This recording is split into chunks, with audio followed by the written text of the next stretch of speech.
20 days daily vlog ನಲ್ಲಿ ಇದು 5ನೇ ದಿನ. ಭಾನುವಾರ ಆಗಿದ್ರಿಂದ ಇವತ್ತು ಕೂಡ ತಡವಾಗಿನೇ ಎದ್ದೆ. ನಮ್ ಸೋನಿಕಾ ಜೋಡಿ ಕುಸ್ತಿ ಆಡಿ ಬಟ್ಟೆನ ಒಂದು ಬ್ಯಾಗಿ ಹಾಕೊಂಡು ಊರ್ ಬಿಟ್ಟು ಒಂಟೆ ಬಿಟ್ಟೆ. 12 ಗಂಟೆ ತನಕ ಬಸ್ ಯಾವ್ದು ಇಲ್ಲ ಹೊನ್ನಾಳಿಗೆ ಅಂತ ಗೊತ್ತಾಯ್ತು. ಸುಮ್ನೆ ಅಡ್ಡಾಡ್ಕೊಂಡ್ ಬಂದು ಒಂದು ಜ್ಯೂಸ್ ಕುಡ್ದೆ. ಯಾಕಪ್ಪ ಅಂದ್ರೆ ಬಸ್ಸಿಗೆ ಚೇಂಜ್ ಇರ್ಲಿಲ್ಲ. ಹಂಗಾಗಿ ಅಲ್ಲಿ ಒಬ್ರು ನಮ್ ಕಾಲೇಜ್ ಸೀನಿಯರ್ ಸಿಕ್ಕರು. ಅವ್ರ ಜೊತೆ ಮಾತಾಡಿ ಕಾಲ ಕಳ್ಕೊಂಡು ಕುತ್ಕೊಂಡಿದ್ದೆ. ಅವಾಗ ಫೈನಲಿ ಬಸ್ ಬಂದೇ ಬಿಡ್ತು. ಅವರು ಕೂಡ ಹೊನ್ನಾಳಿ ಹೋಗ್ಬೇಕಾಯ್ತಂತೆ. ಇಬ್ರು ಹತ್ಕೊಂಡು ಮಾತಾಡ್ಕಂತ ಹೋಗ್ತಾ ಇದ್ವಿ ಗುರು ಹೊನ್ನಾಳಿಗೆ. ಅಲ್ಲಿ ಎಳ್ದು ಹೋಗ್ಬೇಕಾದ್ರೆ ನೋಡ್ತೀನಿ ಸೈನಿಕರು ಬಂದ್ಬಿಟ್ಟವ್ರೆ.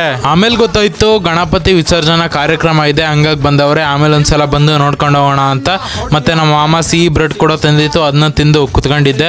ಮಧ್ಯಾಹ್ನ ಊಟ ಮಾಡಿ ಆಗಿ ಹೊರಗಡೆ ಅಡ್ಡಾಡ್ಕೊಂಡು ಕೂಡ ಬಂದೆ. ನೋಡ್ತಾ ನೋಡ್ತಾ ಸಂಜೆನೆ ಆಗೋಯ್ತು ಗುರು. ಇಲ್ಲೇ ಇದ್ರೆ ಆಗಲ್ಲ, ಇನ್ನು ಹೊರಗಡೆ ಹೋಗಿ ಗಣಪತಿ ನೋಡ್ಕೊಂಡ್ ಬರೋಣ ಅಂತ ಹೋಗ್ತಾ ಇದ್ದೀನಿ. ಎಲ್ಲೂ ಕೂಡ ನನಗೆ ಗಣಪತಿ ಇರೋ ಸದ್ಯ ಕೇಳ್ತಾ ಇರ್ಲಿಲ್ಲ. ಡಿಜೆ ಇದ್ದಿದ್ರೆ ಆರಾಮಾಗಿ ಹೋಗ್ಬೋದಾಗಿತ್ತು, ಆದ್ರೆ ಡಿಜೆ ಅಲ್ಲ ಬ್ಯಾಂಡ್ ಸೆಟ್ ಅಂತ ಗೊತ್ತಾಯ್ತು. ಸುಮ್ನೆ ಹುಡ್ಕೊಂಡು ಹೋದೆ. ಲೈಟ್ ಯಾವ ಕಡೆ ಕಾಣ್ತೋ ಆ ಕಡೆ ಹೋದೆ. ಗಣಪತಿ ನೋಡ್ದೆ. ಅಲ್ಲೇ ನೋಡಿ ಗಣಪತಿ ದರ್ಶನ ಮಾಡಿ ಸ್ವಲ್ಪ ಸಮಯ ಅಲ್ಲೇ ನಿಂತಿದ್ದೆ. ಹಾಗೆ ಗಣಪತಿ ಕೂಡ ಸೂಪರ್ ಆಗೇ ಇತ್ತು. ಹಿಂದೂ ಮಹಾಸಭಾ ಗಣಪತಿ ಅಂತ ನನಗೆ ಸರಿಯಾಗಿ ಗೊತ್ತಿಲ್ಲ, ಒಟ್ಟು ಅಲ್ಲಿ ಆತರ. ಹಾಗೆ ಸ್ವಲ್ಪ ಸಮಯ ಅಲ್ಲೇ ನಿಂತಿದ್ದು ಮನೆಗೆ ಹೋದೆ. ಹೋಗಿ ಊಟ ಮಾಡಿ ಮಲಗಿದೆ. ಈ ದಿನ ಇಷ್ಟೇ. ಮತ್ತೆ ನಾಳೆ ಬ್ಲಾಗಲ್ಲಿ ಸಿಗ್ತೀನಿ. ಬಾಯ್.